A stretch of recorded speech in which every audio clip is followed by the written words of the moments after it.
Hi, this is Scott at Temple Los Angeles, and I'm here today to talk to you about burning some herbs. And what I'm presenting to you is this lovely little thing here called Vermifuge. It is a tin containing all of this fragrant smelling herbs and things. That's a combination of 5 herbs, 5 essential oils, and the resonance or vibration of 5 stones. That contains hyssop, sage, lavender, yarrow, and cedar, plus lime, lemon, juniper, bergamot, and clove. So the 5 herbs and the 5 oils. And then I use aegerine, pyrite, smoky quartz, black tourmaline, and selenite in charging it in order to create a combination that not only smells good, but burns great, or can be used in other ways to remove unhealthy connections from your body, being, and space. I've used this for homes for many years and recently modified it. It was originally called Mother Smudge. If anybody is watching this remembers this when I first started to sell this, I've just modified the recipe based on what is available, what I have grown, and what I could get my hands on at this time.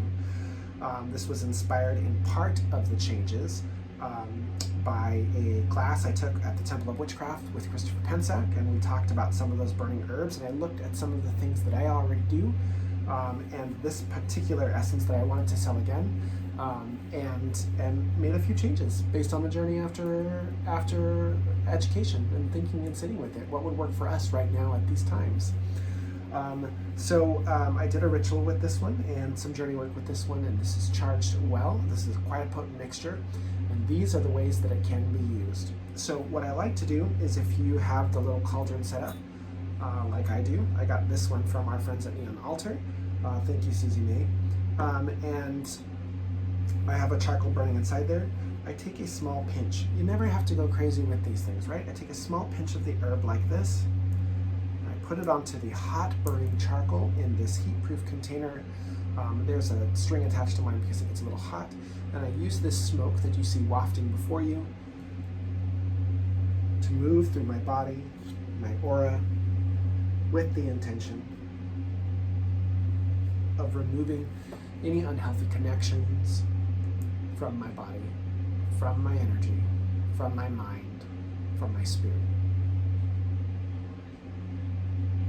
It smells good too.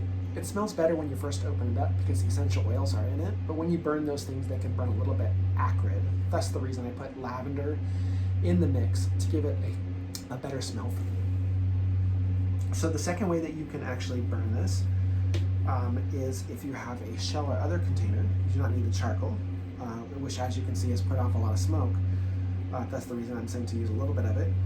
Is to take a pinch of it and put it into a shell or something like this and light it in this way, gently blowing on it so that it's a smaller smolder and less smoke. And you can use your hand, or a legal feather like a goose feather or a turkey feather that, check your state on use of feathers, and move it through your aura or around a room or around the space to clear it as well. The final way that this can be used, as we've just done, popularly this might be considered a looseleaf smudge for some people, although not everybody loves that word. I call it vermifuge because it removes those connections. Vermin, like bugs, like little things that you got on a trip, or things that you picked up while you were out in the woods. Like the same thing is true when we go on astral journeys or we go into new spaces.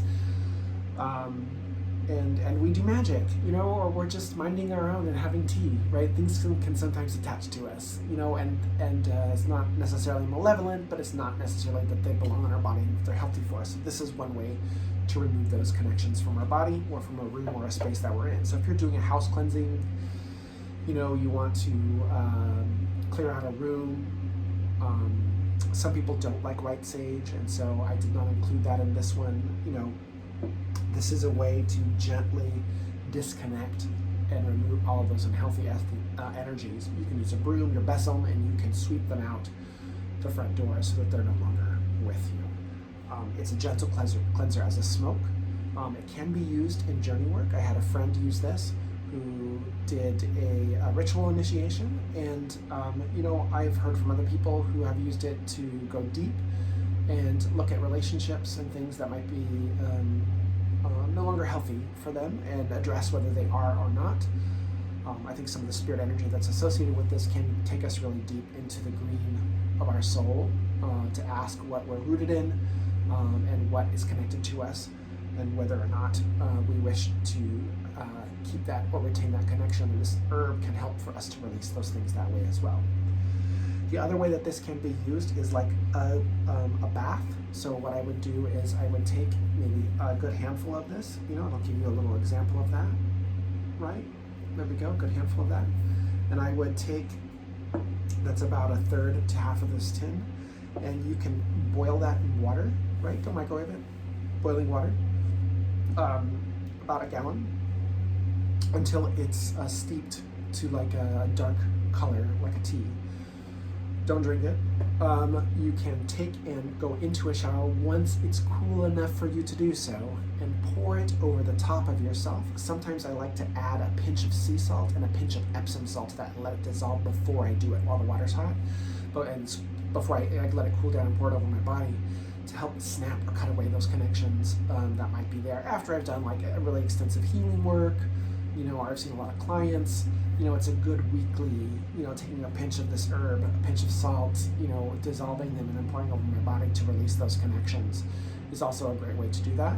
Some people have boiled this, strained away the herbs, poured that into a spray bottle. So instead of smoke, they're using water and spraying it around that way, the house.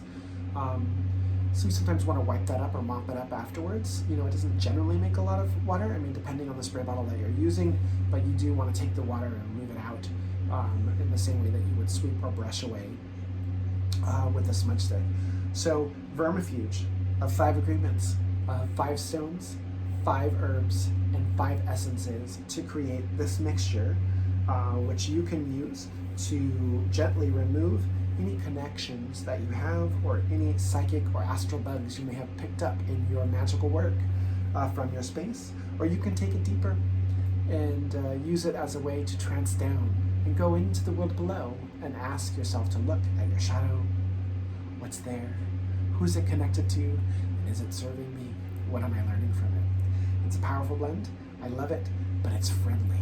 It's not harsh. It's not like white sage. It doesn't like punch you when it clears. It gently moves it out, gently clears it, allowing for your wholeness to be revealed beneath. It's a great part to include in your ritual practices that you have. Again, check with smoke and allergies and the herbs that I've listed here for you, so that you can be clear about what it is you're using and in the way that's right and best for you, your health, and your body. Thanks for watching. Bye.